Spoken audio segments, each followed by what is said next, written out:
Hello everyone. So guys English subtitles का जो series है उसको रिज्यूम कर रहा हूँ गाइज। इन दिनों तबीयत कुछ ठीक नहीं है, मेडिसिन लिया है, थोड़ा सा बेटर फील कर रहा हूँ, तो मैंने सोचा चलो एक वीडियो बना लेते हैं गाइज।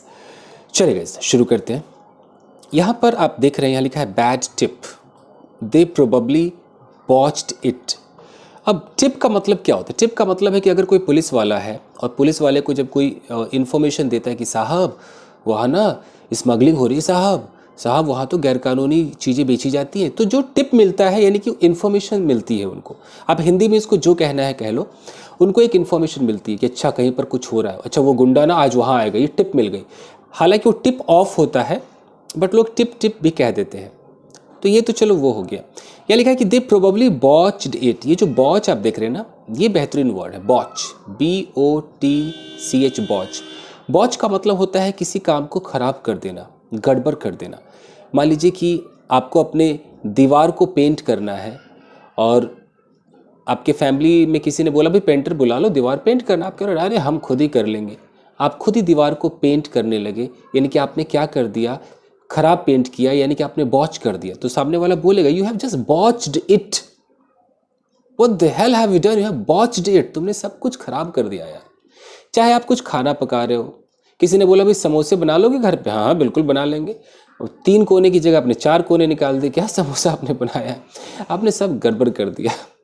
तो किसी भी काम को आपने सही से नहीं किया, सब मेस कर दिया, वहाँ पर हम बॉच का इस्तेमाल करते हैं। तो बहुत ही प्यारा वर्ब है, मैं बोलूँगा, तो आप इसका इस्तेमाल करना शुरू करें। मैं आपको दिखाता हूँ, मैंने वर्ड पेज पे भी इसको लिखा है, देखिए जैसे यहाँ पर आप देख रहे हैं बॉच। बॉच एक वर्ब है। बॉच का मतलब क्या है कि टू डू समथिंग बैडली, बुरी तरह कर दिया। To make a mess of something, सब गड़बड़ कर दिया, काम बिगाड़ देना, लापरवाही से काम करना। जैसे लिखा है कि I have completely botched up this typing. किसी ने आपको बोला भाई टाइप वाइप कर देना, आपने सब खराब कर दिया, बॉच कर दिया। तो ये होता है बॉच। क्लियर है?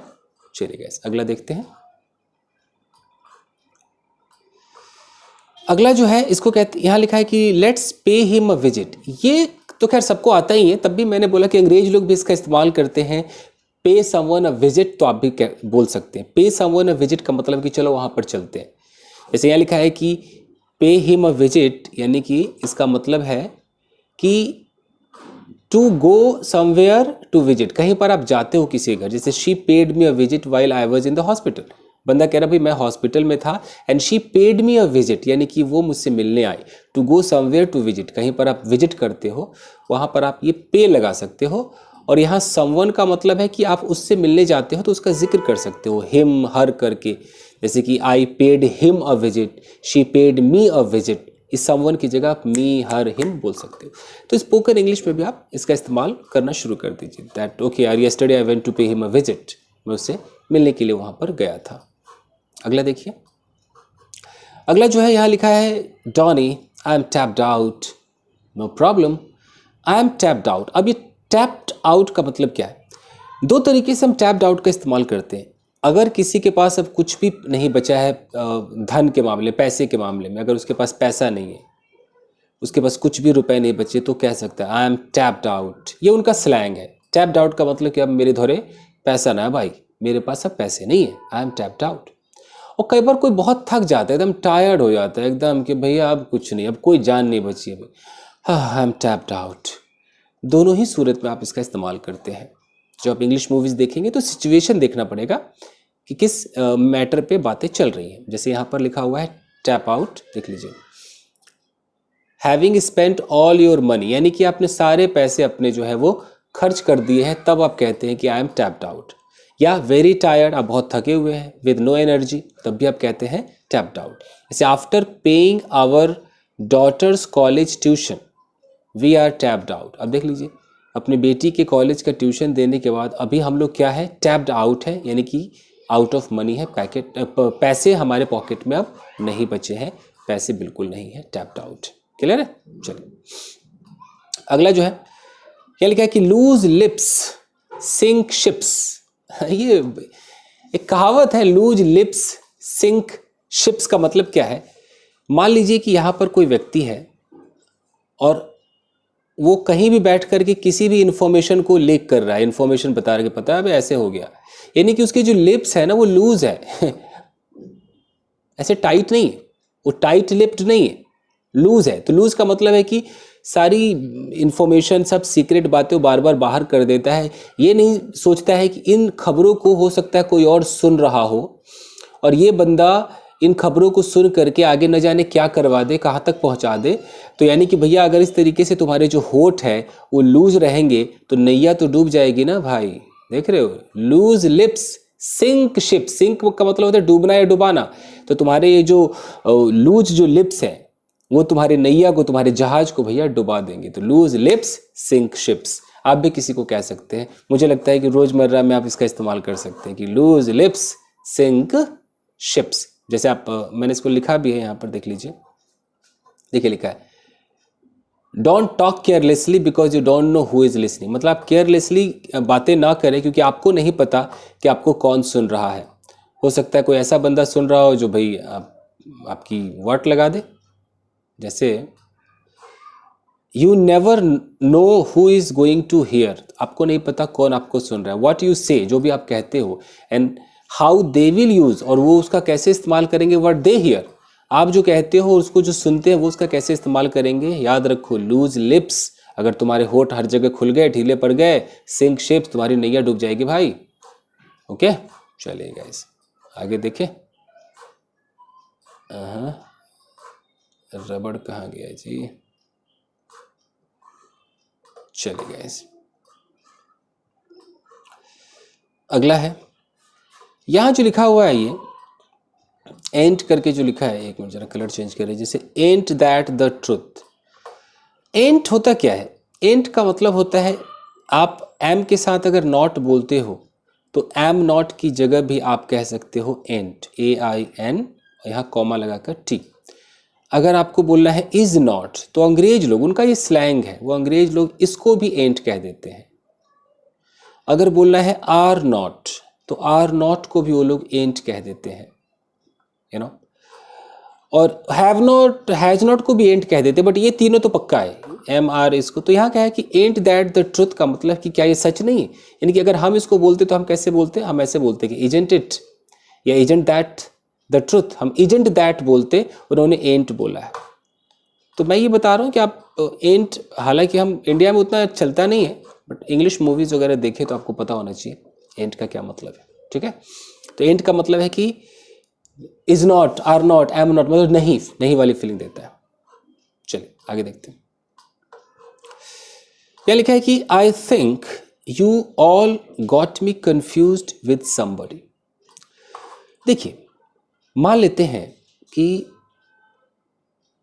यहां पर एक लड़का है और ये आप हैं। आपने इस लड़के को देखा, आपको लगा कि ये आपके, आप जब 10वीं क्लास में थे तो उसमें कोई लड़का पढ़ता था, उसका नाम मान लो कि उसका नाम था बिट्टू, तो हो सकता है ये यही बिट्टू हो। आप यहाँ पर क्या, आपने बोला बिट्टू कैसा है भाई, और बिट्टू कैसा है।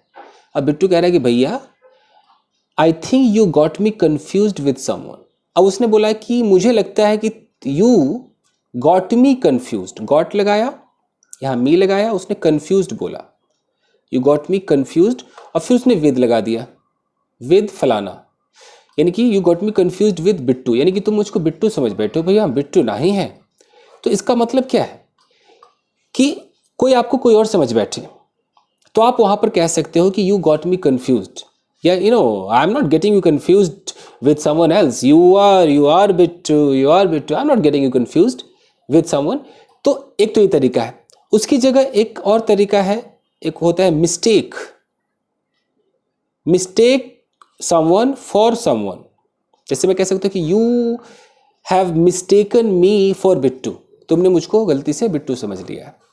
ये दो तरीके हैं कहने के लिए। अब जैसे यहां पर लिखा है कि they all got me confused, they all got me confused with someone, यानी कि उन लोगों ने मुझे कोई और समझ लिया। अब वहां पर इसका एक और वर्जन देखिए, यहां लिखा है no we are not mistaking you for anybody, हम तुमको कुछ और नहीं समझ रहे। देखो मिस्टेक है, यहां पर यू हिम कुछ भी हो सकता है, फिर इसके साथ फॉर आता है। तो we are not mistaking you for anybody, हम तुमको कोई और नहीं समझ रहे हैं भैया। Don't be fucking smart ass, ज़्यादा स्मार्ट नहीं बनो भाई, हम तुमको कुछ और नहीं समझ रहे। तो ये है ना बेहतरीन, आप इसका इस्तेमाल कर सकते हैं स्पोकन इंग्लिश में। इंडिया में तो मिस्टेक वाला तो काफ़ी चलता है, oh you have mistaken me for your best friend, ऐसे करके। चलो अगला देखिए, यह लिखा है कि what did you say to the cop who pulled you over, what reason did you give him. देख ली, डिड विड सबका इस्तेमाल अंग्रेज करते हैं ना। कुछ लोग कहते हैं कि अंग्रेज कहाँ ग्रामर यूज़ करते हैं, भैया सारे ग्रामर यूज़ करते हैं। आपके सामने डिड है, आपके सामने सब कुछ है। एनीवेज, मुझे सिखाना था पुल ओवर। देखिए पुल ओवर का इस्तेमाल, ये जो फ्रेजल वर्ब है, पुल ओवर का मतलब होता है कि मान लीजिए कि आप कार चला रहे हैं और अचानक एक पुलिस वाला कहता है रुक रुक रुक रुक, गाड़ी को आपके साइड में एकदम किनारे पे गाड़ी को रुकवा देता है, वहां पर हम पुल ओवर का इस्तेमाल करते हैं। दैट पुलिस ऑफिसर या तो पुल्ड मी ओवर या पुल्ड ओवर माई कार, मेरे कार को रुकवा लिया। पुल्ड मी ओवर भी आप कह सकते हैं, पुलिस कानून में काफ़ी यूज़ होता है। जैसे यहाँ पर मैंने लिखा है, इसका देख लीजिए, यह लिखा है कि if the police pull over a driver, या तो ड्राइवर को पुल ओवर करे या व्हीकल को पुल ओवर करे, they make the driver stop at the side of the road. वो ड्राइवर से रोड के किनारे गाड़ी को रुकवा लेते हैं, यूजुअली खासकर इसलिए because the driver has been driving dangerously.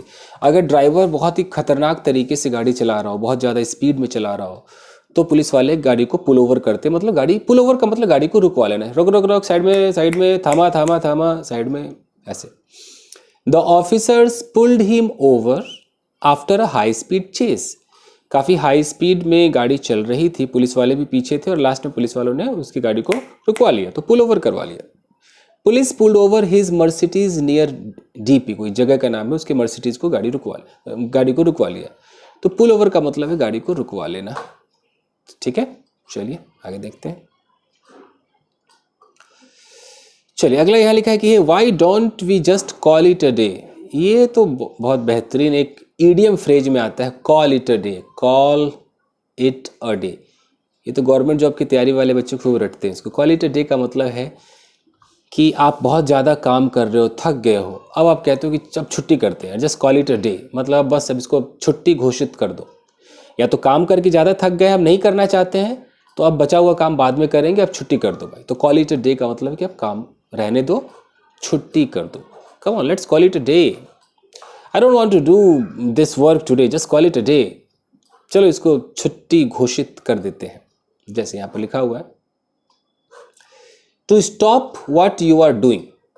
जो आप कर रहे हो उसको स्टॉप कर दो, because you do not want to do any more, अब तुम ज़्यादा नहीं करना चाहते हो, और think you have done enough, और आपको लगता है आपने ज़्यादा कर लिया है। एक मिनट जरा, माइक की बैटरी देखनी पड़ती है।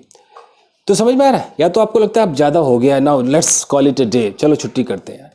अब है कि I am getting a bit tired now, मैं थोड़ा सा थक सा रहा हूँ, let's call it a day, चलो यार अब स्टॉप कर देते हैं, यानी कि स्टॉप करते। कॉल इट अ डे का मतलब now stop working, I am not done it, I can't call it a day, भैया अभी तो कब पूरा नहीं हुआ, I can't call it a day, I need to work more for couple of hours, अभी थोड़ा और काम करना है। इस तरीके से हम बोल सकते हैं गैस। क्लियर है? चलिए आगे देखें। तो अगला है, ये भी एक मुहावरा है कि you are looking over your shoulder for the rest of your life. देखिए लुक ओवर योर शोल्डर का मतलब क्या होता है? लुक ओवर योर शोल्डर, इसका मतलब होता है जैसे कि अब ये बंदा है, इस आदमी का एग्जांपल लेते हैं, अगर ये बंदा है और इसने कुछ ऐसा कर दिया है, उसके बाद ये बार बार सोच रहा है हे भगवान कहीं ऐसा ना हो जाए, कभी ये ना हो जाए, मतलब फ्यूचर में ये भी बुरा हो सकता है, ये भी बुरा हो सकता है। आपको बार बार ऐसा लग रहा है कि यार आने वाले टाइम में ये भी बुरा हो जाएगा, कुछ बुरा होने के लिए बार बार चिंतित हो, बार बार आपको लग रहा है कुछ हो जाएगा, it means you are looking over your shoulder, यानी कि आप चिंता कर रहे हो कि कुछ भी आपके साथ फ्यूचर में हो सकता है, it means you are looking over your shoulder. देख लीजिए कहीं मैंने लिखा होगा to worry, look over your shoulder का मतलब है चिंता करना, टू वरी, और थिंक अबाउट द पॉसिबिलिटी, ऐसी संभावना के बारे में सोचना, that something bad might happen, कि कुछ बुरा आपके साथ हो जाएगा फ्यूचर में। तो बार बार आप सोच रहे हो, आप चिंता में हो, it means we are looking over your shoulder. तो कह सकते हैं कि if you say that someone is looking over their shoulder, you mean that they feel anxious, वो बेचैन है all the time, what about what someone may do to them, हमेशा वो बेचैन है कि पता नहीं यार अब वो गया है ना, कुछ करेगा यार, वो ना मेरे लिए प्लान बना रहा होगा, मुझे मार देगा, बाप रे बाप, बाप रे बाप, यार you are looking over your shoulder, come on. He was constantly looking over his shoulder, लगातार वो चिंता किए जा रहा था। Afraid his past crimes would catch him up, ये सोच करके कि पीछे जो उसने क्राइम किया है वो उसको कहीं ना कहीं पकड़ लेगा। तो don't look over your shoulder, है ना बेहतरीन मुहावरा, यूज कीजिए बॉस। चलिए आगे देखते हैं। ये भी अच्छा है, you scared the shit out of me babe. Babe तो चलो प्यार से लड़कियों को बोल देते हैं बेब, या you scared the shit out of मी। अब इसका क्या मतलब है, यू स्केयर्ड मी चलता है बट इसने शिट आउट ऑफ मी भी कह दिया है। तो ये अंग्रेज लोगों का एक मुहावरा है। ये जब कहते हैं you scared the shit out of मी, जब अचानक कोई आप कहीं पर कुछ काम कर रहे हो, अचानक कोई आ जाए और कैसे हो, oh come on what the hell you scared the shit out of me, डरा दिया बे, ये वाली जो फीलिंग आती है तो हम वहां पर बोलते हैं scared the shit out of me, shit out of him, her, आप ऐसे बोल सकते हैं। ओके, आप शिट में ना पढ़े कि शिट क्यों लिखा हुआ है, ये एक तरीका है उनका। जैसे इसका मैंने लिखा है यहाँ पर रूड स्लैंग है, थोड़ा सा रूड, साफ लिखा है कि रूड स्लैंग है। टू शॉक और फ्राइटन वन वेरी सडनली और सिवियरली, किसी को एकदम शॉक दे दो, किसी को एकदम डरा से दो, अचानक से सामने आ जाओ, इट मीन्स कि उसने आपको डरा दिया है या आपने उसको डरा दिया है। The sound of the fire alarm scared the shit out of us this morning. आप सोए हो अचानक से एक आवाज आ जाए, oh my God what is this, it just scared the shit out of मी, इसने मुझे डरा दिया। तो ये वाली फीलिंग आती है। तो डरा देना अचानक किसी को, scared the shit out of him और हर। ओके ठीक है चे, ओके चलिए आगे देखते हैं। It's 6 AM, where have you been, ये अंग्रेजों का जो डायलॉग है ना, वेयर हैव यू बीन। अब ये लड़की है, इस लड़की के सामने मान लो इसका हस्बैंड है, इस मूवी में हस्बैंड ही था, हस्बैंड है और हस्बैंड पूरी रात गायब था। सुबह के 6 बजे नॉक करता है दरवाज़ा, वाइफ दरवाज़ा खोलती तो वाइफ क्या पूछेगी, where have you been, it's 6 AM, सुबह के 6 बज रहे हैं, where have you been. Where the hell have you, बहुत सारे तरीके बोलने के, हेल लगा सकते हो। तो वेयर हैव यू बीन का मतलब हिंदी पे ना जाए, इसका मतलब है कि जब लंबे समय से आप किसी को नहीं देखते हैं तब आप यही इनका जो स्लैंग है ना, यही चलता है। और ये स्लैंग ही नहीं है, ये इंडिया में खूब चलता है, हर जगह चलता है। वेयर हैव यू बीन, कहाँ हो भाई, मतलब हम अगर हिंदी में सोचते तो हमको लगता है कहाँ थे। तो आप थे के चक्कर में वर पे ना जाए कि वेयर वर यू मैं बोलूंगा। वेयर वर यू का मतलब है कि ठीक है, वेयर वर यू 6 बजे कहाँ था भाई, where were you eight 6 o'clock, 7 बजे कहाँ था भाई, where were you eight 7 o'clock। लेकिन अबे वेयर हैव यू बीन, अबे कहाँ हो भाई, कहाँ होकर आए हो। या बीन का मतलब समझते हो, कोई बंदा बोलता है no I have been to London, मैं लंदन होकर आया हूं। अबे कहाँ होकर आया है, वेयर हैव यू बीन, किधर से इतने रात कहाँ था, कहाँ से होकर आ रहा है अभी, ये है। आप इसके हिंदी में ना जाए, भावनाओं को समझे।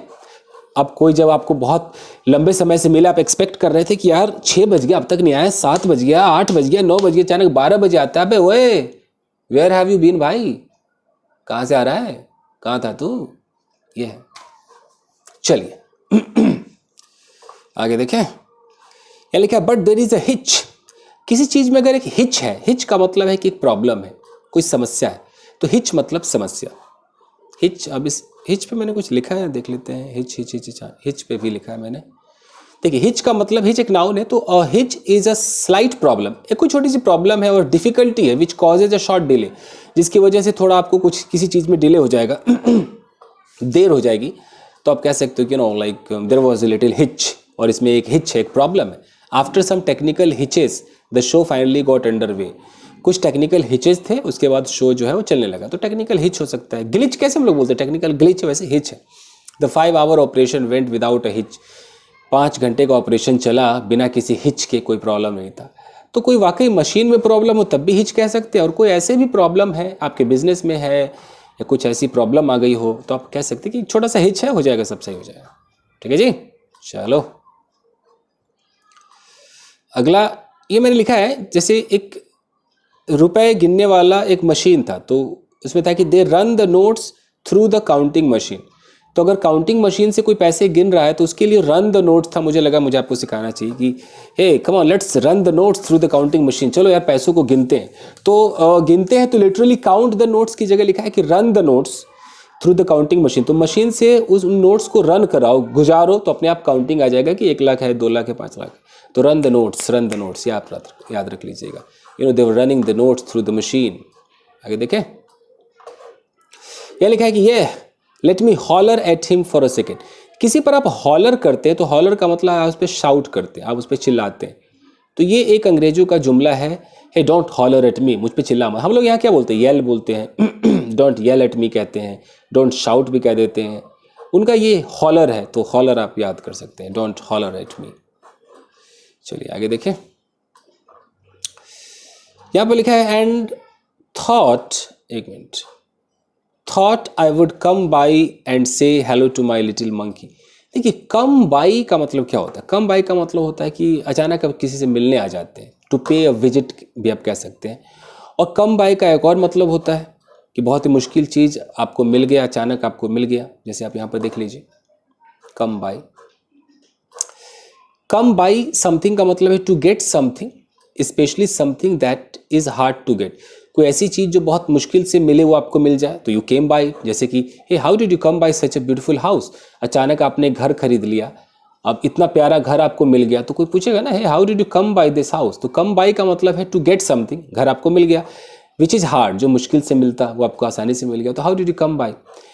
दूसरा कम बाई का मतलब है टू मेक अ विजिट, यानी कि किसी से मिलने जाना। जो कहता था ना वो पे हिम अ विजिट, वही था। She came by after dinner, dinner के बाद वो मिलने आ गया।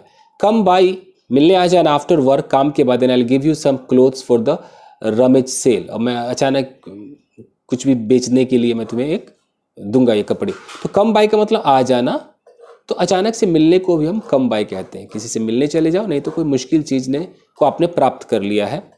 तो यहाँ जो इस्तेमाल हुआ है कम बाई का, ये मिलने के लिए हुआ है। ये पिता है और ये अपनी छोटी गुड़िया से अचानक मिलने के लिए स्कूल में आ गया, और ये जाले के इधर से बात कर रहा है। स्कूल का ये ग्राउंड है और ये ग्राउंड में है, और यहाँ ये बीच में एक ये बैरिकेड लगा है और इधर से बात कर रहा है। तो ये बताया नहीं था, अचानक मिलने आ गया। तो बोला ना कि आई थॉट, मैंने सोचा, आई वुड कम बाई, मैं अचानक मिलूंगा, and say hello to my little monkey, अपनी छोटी सी मंकी से, प्यार से मंकी कह रहा है, मैं उसको हेलो बोलूँगा। तो ये कम बाई है। ठीक है, आगे देखें। चलिए, तो अगला है, खत्म करते हैं फटाफट guys. All right, you had better get back to class. ये मैं सिखाना चाह रहा था कि स्पोकन इंग्लिश में भी हम यूज़ करते हैं हैड बेटर का, आपने सुना तो ज़रूर होगा, हैड बेटर। तो हैड बेटर का मतलब हम किसी से कहते हैं कि भाई तेरे लिए बेहतर होगा, अब तू ये कर, तो तेरे लिए बेहतर होगा कि तू क्लास में जा। तो हमने बोला कि you had better go to your class, तुम्हारे लिए बेहतर होगा कि तुम अब अपने घर जाओ। You had better go to your house, तो हैड बेटर तुम्हारे लिए बेहतर होगा दवाई ले लो, you had better take medicine. तो ये हैड बेटर है। ठीक है, चलिए आगे देखें, कंप्लीट करते हैं इस फटाफट।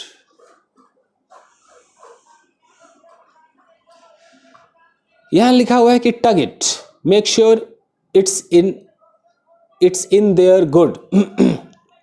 मुझे ये टग सिखाना था आपको। टग का मतलब होता है किसी चीज़ को खींचना, पुल करना।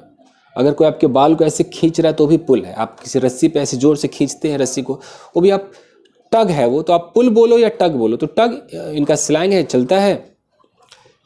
कैसे आप यूज़ करेंगे टग को देख लेते हैं, यहाँ पर मैंने लिखा होगा, देखिए।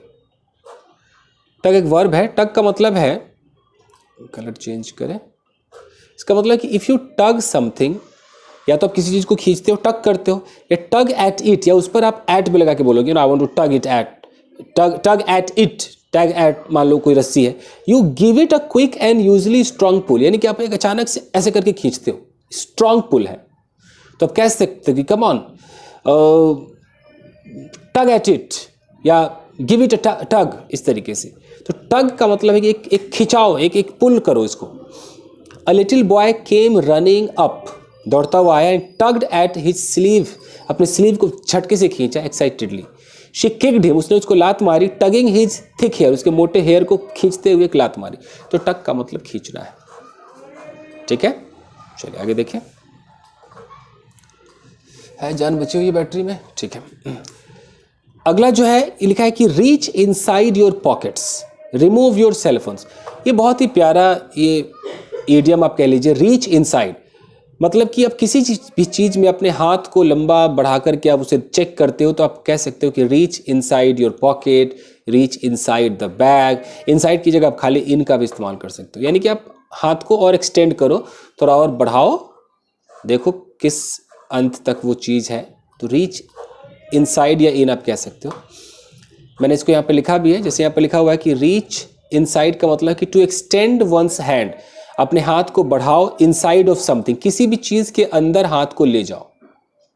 तो आप कह सकते हो come on, reach inside your pocket, reach inside your bag, यानी कि हाथ को अंदर ले जाओ। I reached in the drawer, यानी कि मैं ड्रोवर में हाथ ले गया, to find a charger for my phone, अपने फ़ोन का चार्जर लेने के लिए मैंने ड्रोवर में हाथ डाल दिया। तो आप इन भी बोल सकते हो, इनसाइड भी कह सकते हो। I reached inside the drawer या reached in the drawer. Why don't you reach in and see if you can pull out whatever is blocking the drain. अब कोई नाला है और किसी ने बोला भाई नाले में हाथ डालना, come on, reach inside the drain and check if something is blocking this or what. ये होता है रीच इनसाइड या रीच इन। तो अंग्रेज लोग इनसाइड लगाते हैं, आप भी लगा सकते हैं। आगे देखिए गाइस, चलिए अगला यहां पर लिखा है कि all right boss let's go shit heads. ये शिट हेड एक गाली है उनके यहाँ का, तो मुझे शिट हेड आपको सिखाना था। हेड्स तो चलो बहुत सारे लोग हैं, तब अगर मैं एस हटा दूं तो शिट हेड का मतलब है गोबर भरा हुआ है इनके दिमाग में, फालतू लोग हैं, बेकार लोग हैं। तो शिट हेड का मतलब है कि फालतू, बेकार, फुलिश। चलिए अगला देखें, लिखा है कि is he off his meds. ये off his meds, off her meds, ये एक मुहावरा है। इसका मतलब पागल है क्या? Are you off your meds? तो are you off your meds यानी कि भाई तू पागल है, इनसेन है क्या भाई, भेजे में बात नहीं घुसती क्या? Are you off your meds, देखिए यहाँ पर लिखा है ना, ऑफ योर मेट्स यानी कि क्रेजी और insane. She is off her meds, वो पागल है। If she thinks she can come in here and talk to me in that tone of voice, अगर इस आवाज में मुझसे बात करेगी तो मुझे लगता है कि she is off her meds, वो पगला गई है। When Paul suddenly decided to pick up and move across the country, everyone said he must be off his meds. अचानक आप कुछ भी ऐसा करने लगते हो, यानी कि are you off your meds, यानी कि पागलों की तरह कुछ करते हो, तो क्या तुम पागल हो? Are you off your meds, ये उनका स्लैंग है, आप यूज कर सकते हो, are you off your meds. यहाँ पर लिखा है डैम यू फिनिकी। फिनिकी हम उसको कहते हैं, फिनिकी एक एडजेक्टिव है। फिनिकी हम उसको कहते हैं जिसको खाने पीने में बहुत ही नुक्स निकालना हो। ओफ टेस्ट खराब है, ओह ये खराब है, क्या यार नमक कम है, क्या यार ये अबे आर यू फिनिकी, यानी कि फसी कह लो उसको, फसी बोलो या फिनिकी बोलो। तो अंग्रेज लोग फिनिकी यूज़ करते हैं, तो आप भी फिनिकी यूज़ कर सकते हैं। जो खाने पीने में बहुत ही नुक्स निकाले, उसको कुछ भी जल्दी पसंद ना आए बंदा, वो फिनिकी है। उसको खुश करना बहुत मुश्किल है कुछ भी खिला करके। तो कुछ भी आप बना के उसे खिलाएंगे तो आपको लगेगा कि अभी कुछ ना कुछ बोलने वाला है, बोलेगा कि इसमें नमक कम है, बोलेगा कि इसमें हल्दी ज़्यादा है, the person is finicky। चलिए अगला देखिए, ये लिखा है did you see that new चिक। अभी जो चिक है उनका स्लैंग है, हालांकि चिक बोलना नहीं चाहिए, किसी भी लड़की को चिक कहा जाता है, तो चिक इनके यहाँ का स्लैंग है। लेकिन अभी आप इंडिया में किसी को ऐसे बोले चिक कमान चिक, उन्हें बुरा लगेगा, तो ऐसा नहीं कहना चाहिए, बट उनके यहाँ का स्लैंग है, चलता है तो चलता है। जैसे एक और लिखा है लिटिल फैट आस। अब फैट आस हम किसी को बोलेंगे बुरा लगेगा, कोई बहुत ही मोटा है उसको हम फैट आस कहते हैं। अब फैट का अलग हिंदी और आस का अलग हिंदी निकाल के देखेंगे तो और महा बुरा लगेगा, तो अब वैसे ना देखें, वो फैट आस पूरा उनका एक स्लैंग है। तो मुझे लगता है कि यहाँ पर यूज़ नहीं करना चाहिए, इंग्लिश मूवीज़ के लिए ठीक है, किसी को बुरा लगेगा क्या फ़ायदा है। जैसे कि यहाँ पर देखिए मैंने लिखा भी है चिक, एक मिनट, तो चिक का मतलब क्या है? Some people refer to women as chicks, यानी कि औरतों को चिक कहा जाता है। This use could cause offence, देखो ये ऑफेंस पैदा कर सकता है, लिखा भी है कि आप इसको किसी को बोलेंगे ए चिक, यस्टरडे आई सॉ अ चिक, बुरा लग सकता है। A term use refer to a girl or young women, या तो मतलब लड़की हो या कोई इस तरह की कोई जो यंग टाइप हो, उसको आप चिक कह देते हो। इंडिया में भी तो कई ऐसे नाम होते हैं, ओ छोरी, ओ लौंडिया, तो अब ये सब किसी को हम बोलेंगे ओ लौंडिया तो बुरा लगेगा ना।